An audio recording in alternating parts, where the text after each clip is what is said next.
El Clásico, Real Madrid's last chance to turn the tide against Barcelona. On a crisp Wednesday morning, the players of Real Madrid arrived at their training ground, Valdebebas, only to be greeted by an unexpected sight: 7 teddy bears lined up on a bush, each dressed in white shirts. A banner reading, "Brotsi, Inter," accompanied them, along with a couple of Spanish flags featuring the club badge where the crown should be. The night before, Inter Milan had done what Madrid couldn't, defeating Barcelona and halting their quest for a treble.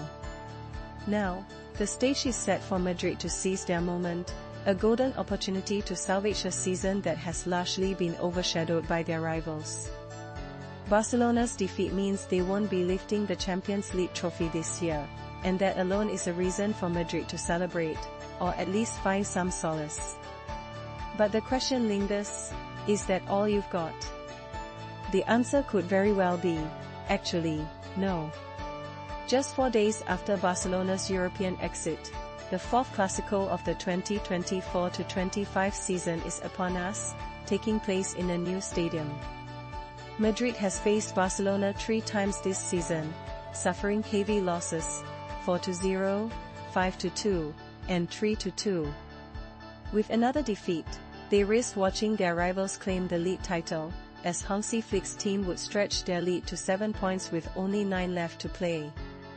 Meanwhile, Madrid would be left with nothing to show for their efforts. But what if they win? A victory would change everything.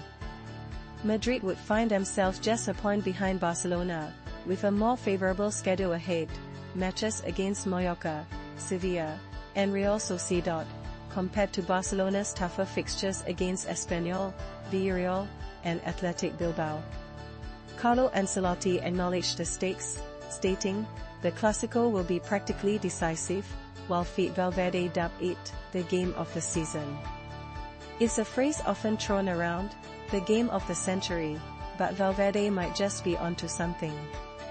For Madrid, this match represents their last shot at redemption. The two teams have clashed 260 times since 1902, with each encounter shaping the narrative of the season. Yet, rarely has a Clásico felt so pivotal in determining the title. The last time a match held such weight was in 2012, when Cristiano Ronaldo scored the decisive goal at Camp Nou, leading to Pep Guardiola conceding the title. Or in 2009, when Barcelona triumphed 6-2 at the Santiago Bernabeu, effectively ending Madrid's title hopes. Both times, the leaders came in with a 4-point advantage, only to leave with a 7-point lead. This time, however, the stakes are even higher, as the match falls in week 35 of 38. Despite the significance, this Clásico hasn't quite captured the same fervor as previous encounters. The recent Copa del Rey final felt like a turning point, with Madrid's players expressing their frustration in a chaotic scene post-match. For them, the season seemed to be overshadowed by their earlier defeat to Arsenal. Questions about Ancelotti's future and potential changes in the squad loomed large, while Barcelona's focus shifted to their own ambitions, only to see their treble dreams dashed.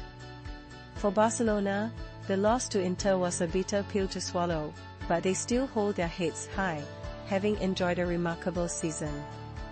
Meanwhile, Madrid has struggled, feeling as if they've been invisible in the title race.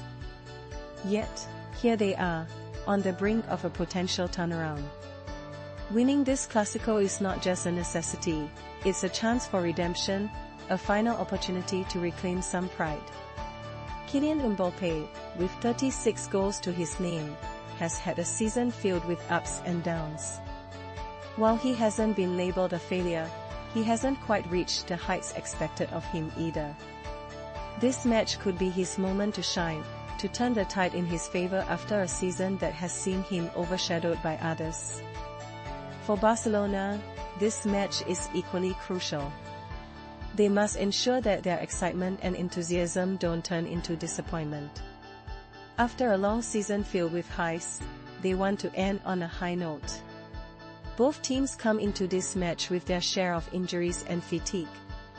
Neither side has their first-choice fullbacks available, although Barcelona is hopeful that Alejandro Balde will return, and Robert Lewandowski may start after a late substitute appearance in Milan.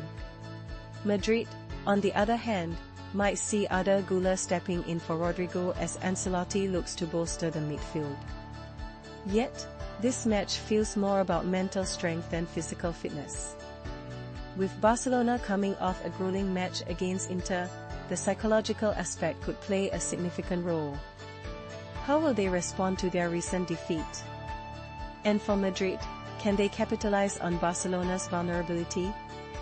Barcelona has played with fearless determination, but for many of their young stars, this loss was a harsh reality check. Will it affect their performance?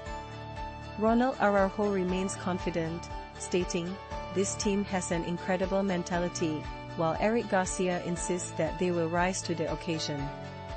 Flick has encouraged his players to reflect on their journey and feel proud of their accomplishments, even as they prepare for this crucial match. "Sunday is a final," Lamine Yamal declared, even if it's not the one he envisioned just days earlier. As the anticipation builds for this monumental clash, one thing is clear: both teams have everything to play for, and the outcome could define their seasons.